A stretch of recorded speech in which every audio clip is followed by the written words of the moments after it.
Imagine what your fantasy team could look like today if you had stashed high upside names like Juju Smith-Schuster, Josh Downs, Kareem Hunt, Rico Dowdle, Bucky Irving. Well, in today's video, we're trying to beat the breakout. I've got more than 30 of the best stashes in fantasy football, and I wholeheartedly believe that this is a very important week for stashes. Probably the most important week of the year. Let's start off with the smaller league. So if you're in an 8 or a 10 team league, I'm going to show some love to you guys first, okay? So in smaller leagues, in larger leagues, these guys are already rostered, but names like Kareem Hunt, Nick Chubb, Jonathan Brooks. I can't believe Jonathan Brooks is still available in some leagues. Tyrone Tracy, who featured on this video recently, is starting to take over in New York. Bucky Irving, who we talked about before, taking over in Tampa Bay. Trey Benson, who we have been begging you to keep on your roster because we just know James Conner has this vast history of injuries. Now James Conner has an ankle injury. Trey Benson has to be rostered in every league. I'm serious when I say that.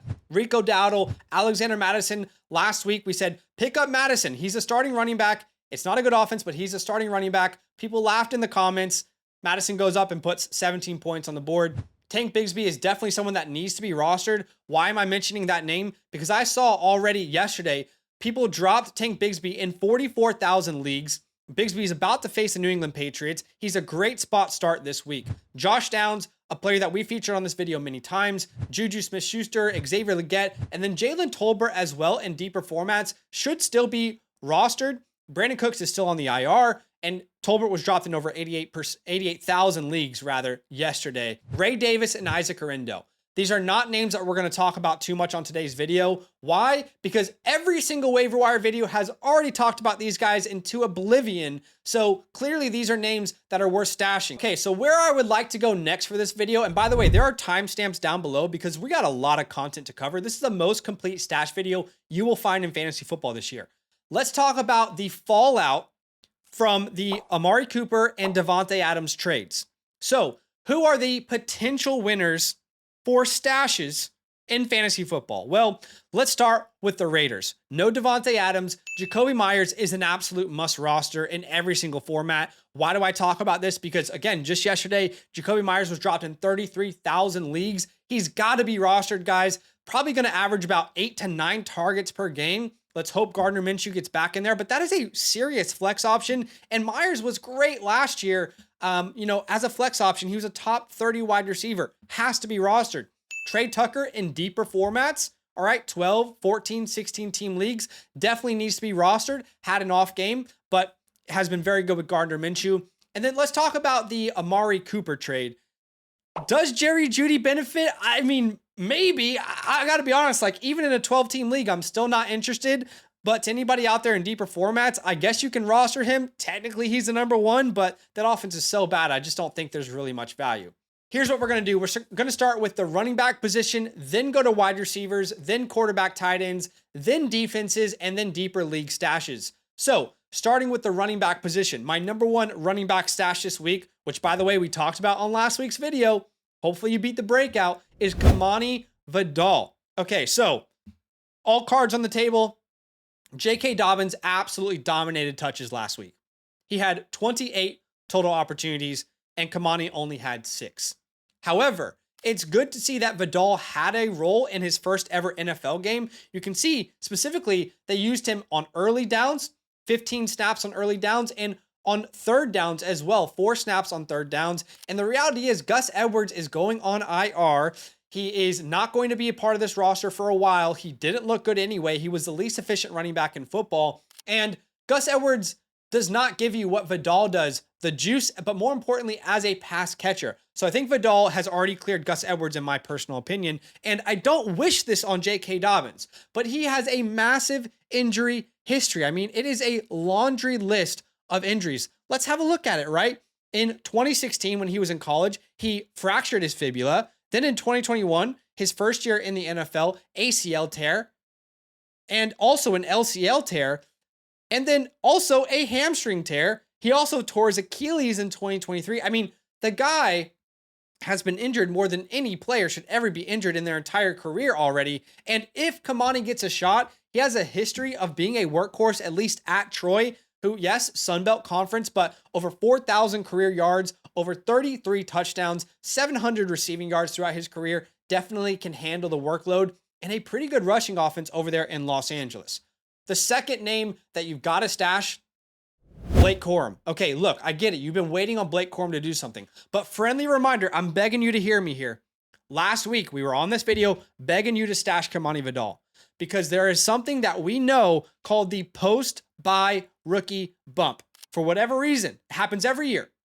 NFL teams get their rookies more involved after the bye week if they have plans for those rookies.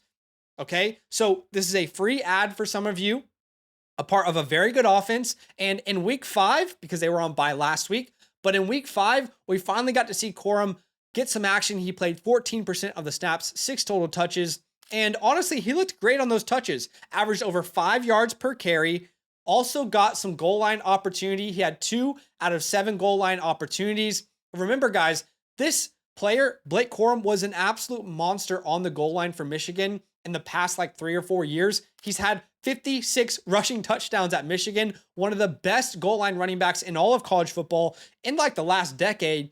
I could see Blake Corum's role continually growing over the course of the season, and it's not uncommon for rookie running backs to need some time to really get settled into the McVay offense. The third stash at running back here is Jalen Wright. How do you guys feel about me separating this into positions? Should I just do my top 10, or do you like this positional breakdown? Let me know. But Jalen Wright, the rationale behind this is very simple. Devon Achane may or may not miss this week. I don't know that at the time of recording this. He has a concussion. But we saw Jalen Wright in week 5 be super efficient. Versus New England, he had 86 yards, over 6.5 yards per clip. In week 3, he also had 8.5 yards per attempt. This is a efficient running back, super fast, fits this offense perfectly. Raheem Mostert has a vast injury history, and there's a chance that over the course of the season, Jalen Wright can become this team's future Raheem Mostert. So I think he's worth stashing in deeper formats. At number 4, let's talk about Marshawn Lloyd. This is a sleeping giant, potentially uber talented player, day 2 NFL draft capital, eligible to come off the IR this week, and plenty of NFL scouts that I respect, that you respect, compared this guy to DeAndre Swift. Imagine what Lloyd could be in this offense if he is that type of player, if he can just stay healthy, right? Think about what the Lions are doing in Detroit with David Montgomery and Jahmyr Gibbs. Think about how many teams in the NFL are deploying these 2 running back sets where the one has a different specialty to the other. That's what Lloyd could be in this offense. And the Packers have a vast history of splitting opportunities in this backfield. So look, I will not be surprised if Lloyd pops off when he comes back, shows a ton of juice, and people want to pick him up off the waiver wire. At number 5, a name that we will keep talking about until he's rostered in more leagues, Audric Estime. I'm begging you, please go pick up Audric Estime. Return from the IR in week 6 with limited action. He didn't have many opportunities, but he was extremely efficient with his chances. In week 1, he had 7 yards per carry. In week 6, when he came back from IR, he had 6.5 yards per carry, 13 yards on 2 attempts. Again, not many opportunities, but super efficient, showing Sean Payton that he has something in Audric Estime. And let's be real, Sean Payton has shown a willingness to give different running backs a go at this job. I mean, remember, week 1, Jaleel McLaughlin came out and led running backs in touches. He was just extremely inefficient. In week 3, Tyler Bidet was leading the team in touches. So clearly, Peyton is willing to give someone an opportunity at this job, and Javonte Williams has not been good in 2024. Be honest with yourself. If you own Javonte Williams, he's not looked good outside of maybe 1 week in 2024. If you look at running backs who have had at least 30 carries, 56 running backs apply. So out of 56 running backs, Javonte is 39th in yards per carry. He's 53rd in PFF run grade. He's 41st in yards after contact per attempt, and he is 41st in breakaway percentage. I could easily see Sean Payton giving Estime a chance at this job. It might happen over the course of the next couple weeks, but imagine this week, if Audric Estime comes out here and has 10 carries, what could he do with those carries? Could this be the progression of him starting to take over this backfield? He's a free pickup. He plays on Thursday Night Football. If he does nothing, you can drop him and add another name. You literally get to find out quicker than anybody else if the stash was worth it, right? I mean, pick him up. And we're also going to stay on trend here with Thursday Night Football. Kendre Miller, uber talented player. I get he's easy to hate on because he hasn't been able to stay healthy, but he is a very talented player. Day 2 draft capital, still 21 years old. He's younger than Blake Corum. He's younger than most of the running backs that came out in the NFL draft this year.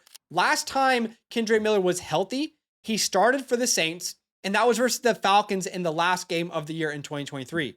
He averaged 5.6 yards per attempt, 73 rushing yards, and a touchdown. He looked so good. He looked like everything we thought he could be. Again, a free pickup. He plays on Thursday night. If he does nothing, drop him. You found it out, and you can add one of the other names from this list.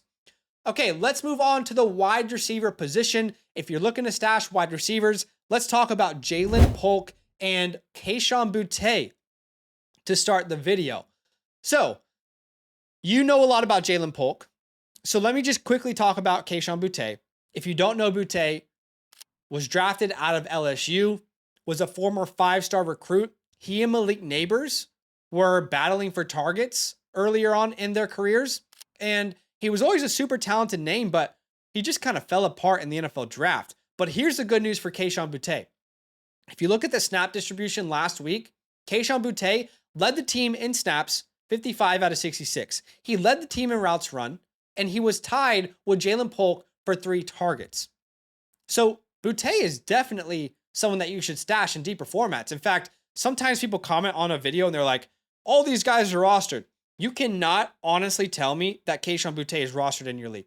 You can't lie to my face and tell me he is. He's not, all right? So there's something for everyone in this video. Now, we've talked about Boutte. Let's talk about Jalen Polk. I know it's been disappointing for Jalen Polk, but I do think there are better games on the way. And by the way, these guys are facing the Jaguars in week 7. That is one of the best matchups in all of fantasy football for your fantasy wide receiver. I mean, if we look at schedule adjusted fantasy points this year, the Jacksonville Jaguars are the best matchup in fantasy football, point blank period. So if there's a week for Jalen Polk to go off, for Kayshon Boutte to go off, for Pop Douglas to go off, by the way, Pop Douglas was on the stash video last week. Hopefully you picked him up as well. But this is the week for these guys to do something. Jalen Polk was dropped in about 50,000 leagues yesterday. People not really realizing what a stash is, not being patient enough. I would pick him up.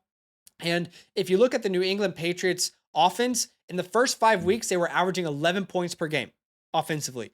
In week 6, they had 21 points.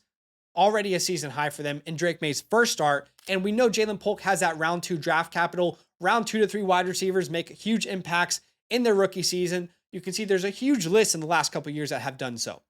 All right, at number 2, another player that I promise you is available in the majority of your leagues, Bub Means. Right now, before the waivers clear, he's available in every league pretty much. That might change, but he'll still be wildly available. Bub Means is a rookie wide receiver with a ton of rapport with another rookie quarterback in Spencer Rattler. These guys did rookie camp together. They have built-in rapport. They did second and third team reps together. And then here in week 6, when Chris Olave went down with that injury, Bub Means was second in snaps to Shaheed, 71% of the snap share, a career high. He was second in routes run. He had a 71% route participation, and he led the team in targets with 8, which was a 22% target share. Again, a team high in targets and in target share. Career highs across the board in every category, right? Career high in targets, receptions, receiving yards. He got a touchdown. He had over 15 PPR points. And here's why this is even more interesting to me, because Olave just went down with a concussion. That is his 3rd documented head injury. This could be a multi-week absence for Olave. And Shaheed, reports just came out that he's dealing with a serious knee injury. You can see multiple sources here saying this is concerning. Like, this could be IR type of status. So you might be picking up the number 1 wide receiver in an offense for free. I mean, I'm doing the Lord's work here for you. Okay, but you want to come out here and you want to say, well, look, Bub Memes was already rostered. Okay, how about Devon Vele or Troy Franklin? Guys, we are diving so far into our bag for you right now. Devon Vele, let's start with him. You can see he's only played 2 games this year because he's been dealing with injury. In week 1, he had a 61% route participation. In week 6, 71%. And in both of those games, he's been above a 17% target share, 19% target share on the season. And he's only played in 2 games, but he's produced in both, guys. In week 1, 8 targets, caught all of them. In week 6, 4 targets, caught 4 of them. Sorry, 6 targets, caught 4 of them for 78 yards. I know he's not a highly respected prospect. I know he's an older rookie, but the guy has only produced every time he stepped on the field. Why would you not add him? This could be the number 2, maybe the potential number 1 long-term for this team. And as far as Troy Franklin goes, he had a 68% route participation in week 6, which is a career high. His target share has gone up most weeks, and his end zone target share has also gone up. He had half of the targets in the end zone in the past 2 weeks, both in a row, and he's on an upward trajectory from the beginning of the season to now. Again, career high in snap percentage, had 31 yards, which was a career high, and got into the end zone for the first time last week. And Bo Nix is getting better as the season progresses, and he needs a pass catcher to step up. That could totally be one of these names. He does have inbuilt rapport with Troy Franklin from their days at Oregon, but also Sean Payton just loves to find these draft gems, and Vele could be that draft gem for him. All right, the 4th wide receiver that we think is worth stashing is Adonai Mitchell. Look, this is all about Michael Pittman. I've already seen this in all of my leagues that I'm in right now. Last week, when there were reports that came out that Pittman was going on the IR, every single league I'm in, Adonai Mitchell was picked up, and for good reason, because Adonai was probably a starting wide receiver attached to Joe Flacco. Now, we know Anthony Richardson is going to be playing for the Colts, but if Michael Pittman goes on IR, because they keep playing with the idea, every week it's a different report, but if he goes on the IR, everyone's going to want to pick up Adonai Mitchell, and that doesn't mean he's going to be a superstar. It means we want to see what's in this surprise bag, this mystery box. So I think he's worth picking up. Great, talented player, 2nd-round draft capital, great player out of Texas, worth rostering. Okay, if you need a quarterback, I talked about this name on the waiver wire video, but in case he's available, honestly, even in like 10-team leagues, I think Drake May should be rostered. Every format, I think Drake May should be rostered. In his first start, he had over 26 fantasy points. He ran the ball 5 times for almost 40 yards. He had 3 passing touchdowns. Even if you're out there, guys, and you've got like a Brock Purdy as your starter, a Jared Goff, you're starting Kyler Murray at the moment, or some of these names that are like not clear top 5 options, you've got to roster Drake May. This is just the beginning of his career. He could be even better as he gets better. I mean, he played the Houston Texans. He's about to play the Jaguars. The best matchup in fantasy. Got to be rostered. Simply put, top 3 NFL draft pick, extremely talented prospect, and has rushing upside. Had 7 touchdowns in 2022 at North Carolina, 700 yards, 500 yards almost, and 9 touchdowns in his last season at Carolina. Okay.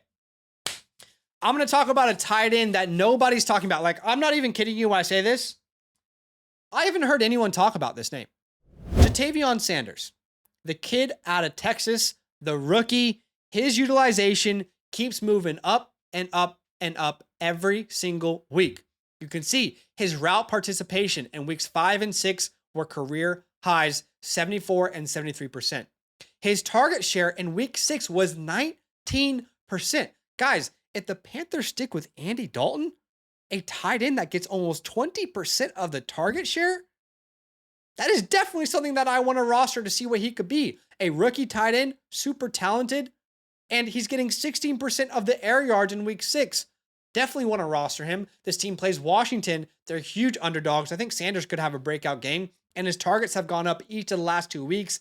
5 targets in week 5, 7 targets in week 6. Guys, rookie tight end, Andy Dalton, 7 targets in his 6th NFL game. Why would you not stash this name? Again, I'm doing the Lord's work for you here. All right, let's move on to deeper league stashes here.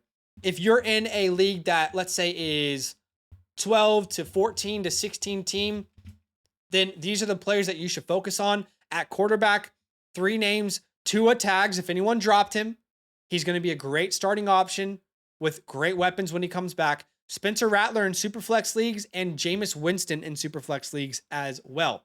Not one quarterback.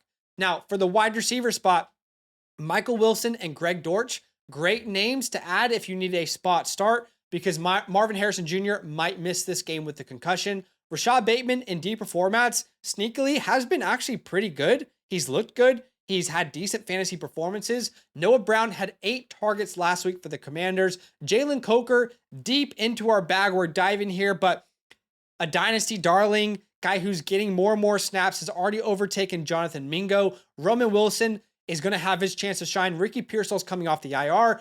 Clyde Edwards-Helaire is coming back. Why not pick up Clyde Edwards-Helaire? And if they prefer him over Kareem Hunt, you'll find that out sooner than later. Rasheen Ali and Keaton Mitchell, you can put Keaton Mitchell on your IR. Hunter Henry and Colby Parkinson if you're looking for a tight end. Same thing as every Patriot we've talked about so far. Hunter Henry could definitely take a huge bump up in fantasy football because of the Drake May effect. And now we will move on to stashes for defenses.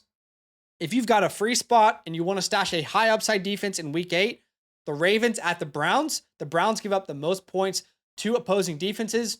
No Amari Cooper, that might be even better. The Jets at the Patriots. A lot of people would have dropped the Jets this week because they played the Bills. So if you can stash them and play them today and then they play the Patriots next week, great. The Chargers versus the Saints, another great matchup. The Lions versus the Titans. And the last thing we'll cover today is spot starts. So if you're in a desperate position right now, Antonio Gibson should be rostered for you because if Ramondre Stevenson misses time, he has a start versus the Jacksonville Jaguars, a fine spot start. Also, Amari DeMarcado is a great option if James Conner misses time. So definitely those are 2 great spot starts. I appreciate you guys for watching the video. Do me a favor, hit that like button to show some love. Subscribe if you like the content. Last thing I'll say here is if you don't have an account on Flock Fantasy just yet, go ahead and create a free account with the promo code LAN. When you do, you'll get access to expert consensus rankings, the league analyzer, the trade calculator, and more. I appreciate y'all for being here with me. If you have a question in fantasy that you need answered, check out the pinned comment. There you can ask a question at any time to me. I appreciate you for watching. Good luck this week. Let's make our teams better, and I'll see you soon. All love. Now that those idiots are done talking, who needs some rankings? Hell yeah, I need some rankings. Then use promo code LAND, LAND, for 30% off any membership at flockfantasy.com. Oh.